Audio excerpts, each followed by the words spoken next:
नमस्ते दोस्तों। गर्मियों में चेहरे को अतिरिक्त देखभाल की ज़रूरत होती है। जैसे गर्मी बढ़ती है वैसे चेहरे भी डल होने लगते हैं, चेहरे के ऊपर टैनिंग आने लगती है और हम परेशान होने लगते हैं कि ऐसा कौन सा प्रोडक्ट यूज़ करें जो इन चीज़ों से हमें निजात मिले। लेकिन हम आपको कुछ ऐसे घरेलू असरदार उपाय बताने वाले हैं जिसे करते ही आपके चेहरे गर्मी में भी चमकती हुई ग्लोइंग स्किन रहेगी। तो आइए जानते हैं कि आपको किन चीज़ों का इस्तेमाल करना चाहिए।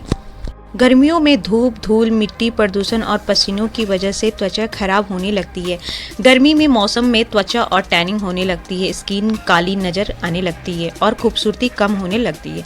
इतना ही नहीं, गर्मियों में कई बार धूप की वजह से चेहरे पर रैशेस और जलन भी महसूस होने लगता है। इसीलिए सर्दियों के साथ ही गर्मियों में भी त्वचा की पूरी देखभाल करनी बहुत ज़रूरी होती है। ऐसे में अक्सर लोग चेहरे पर सन क्रीम लगाकर बाहर निकलते हैं, यह बहुत ज़रूरी होता है। लेकिन इसके साथ ही अगर आप अपने चेहरे पर कुछ दूसरी चीज़ें का इस्तेमाल अप्लाई करें तो इससे काफ़ी असरदार देखने को मिलता है। आइए जानते हैं कि वो कौन सी चीज़ें हैं। गर्मियों के मौसम में चेहरे पर एलोवेरा लगाना काफ़ी अच्छा होता है। एलोवेरा ठंडा होता है, इससे चेहरे की त्वचा का धूप से बचाव होता है, साथ ही रेडनेस और जलन भी आराम मिलता है। एलोवेरा में मॉइस्चराइजर गुण होते हैं जिससे चेहरा ग्लोइंग और चमकदार बनता है। एलोवेरा चेहरे से टैनिंग, दाग धब्बे और झाइयों को मिटाने के लिए बहुत असरदार उपाय होता है। इसके लिए आप एलोवेरा जेल ले, अब इसे अपने पूरे चेहरे पर लगाएं। 20 मिनट के बाद चेहरे को पानी से धो लें। गर्मी में चेहरे पर रोजाना एलोवेरा जेल लगाना चाहिए। मुल्तानी मिट्टी, आपको गर्मियों के दिन में मुल्तानी मिट्टी चेहरे पर ज़रूर लगानी चाहिए। गर्मियों में चेहरे पर मुल्तानी मिट्टी लगाना भी बेहद फ़ायदेमंद होता है। मुल्तानी मिट्टी को ऑयल स्किन के लिए अच्छा माना जाता है।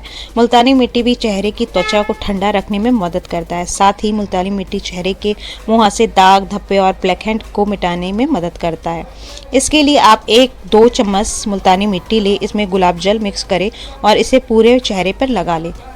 15 मिनट बाद पानी से इसे साफ कर ले। लेकिन अगर आपकी ड्राई स्किन है तो मुल्तानी मिट्टी को रोजाना इस्तेमाल ना करें, इससे बचिए। तीसरी चीज़ है चंदन पाउडर। चंदन पाउडर भी ठंडा होता है, इसीलिए आप चेहरे को चंदन पाउडर को भी गर्मी में चेहरे पर लगा सकते हैं। चंदन पाउडर टैनिंग और कील मुहासे हटाने में मदद करता है। इसके अलावा चंदन पाउडर चेहरे को ठंडक प्रदान करता है। चंदन पाउडर से चेहरे की त्वचा पर निखार आता है और खूबसूरती भी बढ़ जाती है। चीज़ आती है नारियल का तेल। गर्मियों में चेहरे पर नारियल का तेल भी लगाया जा सकता है। नारियल के तेल में शीतल गुण होते हैं जो त्वचा को ठंडक प्रदान करते हैं। नारियल तेल चेहरे की रेडनेस और खुजली को कम करने में असरदार साबित होती है। नारियल तेल से चेहरे की त्वचा मॉइस्चराइजर होती है, साथ ही फोड़े, फुंसी और दाग धब्बे भी से छुटकारा मिलता है। आप गर्मियों में इसे भी इस्तेमाल कर सकते जाते हैं। गर्मियों में दही का सेवन करना फायदेमंद होता है, उसी तरह दही को चेहरे पर लगाना भी अच्छा होता है। चेहरे पर दही लगाने से ग्लो बढ़ता है और साथ ही चेहरे की स्किन मुलायम और खूबसूरत भी बनी रहती है। दही में मौजूद गुणों की वजह से चेहरे की रंगत भी निखर जाती है। आप सप्ताह में 1 दिन चेहरे पर दही अप्लाई कर सकते हैं, चेहरे के दाग धब्बे से छुटकारा मिलता है। आप भी गर्मियों में चेहरे को ठंडक प्रदान करने के लिए, चेहरे के दाग धब्बे मिटाने के लिए एलोवेरा, मुल्तानी मिट्टी, चंदन पाउडर, नारियल तेल और दही का इस्तेमाल कर सकते हैं। चेहरे पर इन चीज़ों को लगाने से त्वचा से जुड़ी सारी समस्याएं दूर होती हैं और आपके चेहरे को बहुत ही अच्छा निखार मिलता है। तो आप ये चीज़ों को अप्लाई ज़रूर करें इन गर्मियों में।